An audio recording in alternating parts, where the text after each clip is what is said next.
Hi, and thanks for logging on to the Daily Dvar. And here's a brand new Halacha for you, and it's for Monday, the 30th day of March. Here we go. Today, a law that's kind of a custom, that's kind of a law. Let's go right to it. Here's how it works. It's called gebracht, and that's a Yiddish word. Here's what it means.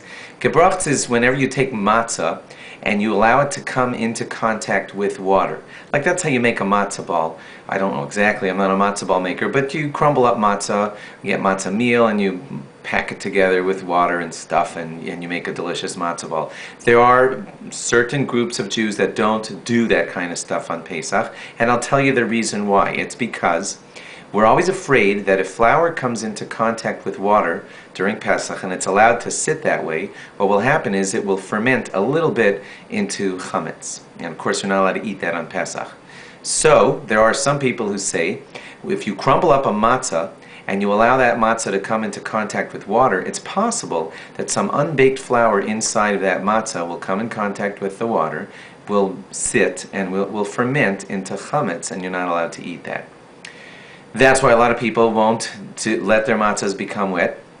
They won't eat matzah balls, and they won't make cakes that have matzah meal in them, because that matzah meal, again, is coming into contact with wet, and it could turn into chametz. Now, all the other Jews who allow this, the reason that they allow it, and they allow you making cakes out of matzah meal and matzah balls and things like that, is because they say once a matzah is baked, you can be certain that there's no unbaked flour inside of the matzah. It's been checked for that.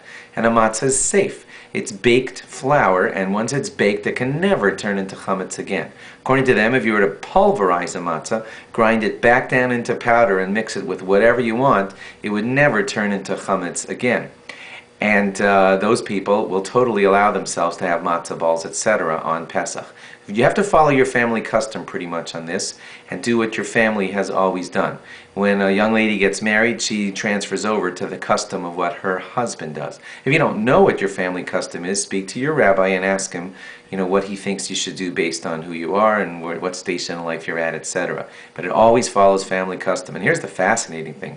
It's so much only a custom and not a law that even those who follow this strict custom on the 8th day of Pesach will allow themselves to eat gebracht just as a sign that it was only a custom. I could still eat this stuff, and on the 8th day of Pesach I will, just to show that it was customary. But on the other 7 days of Pesach I won't, just to be extra stringent. That's how it works, and now you're sort of a miniature expert on some of the details of gebrachts. Thanks for logging on. Log on again tomorrow for more. Bye-bye.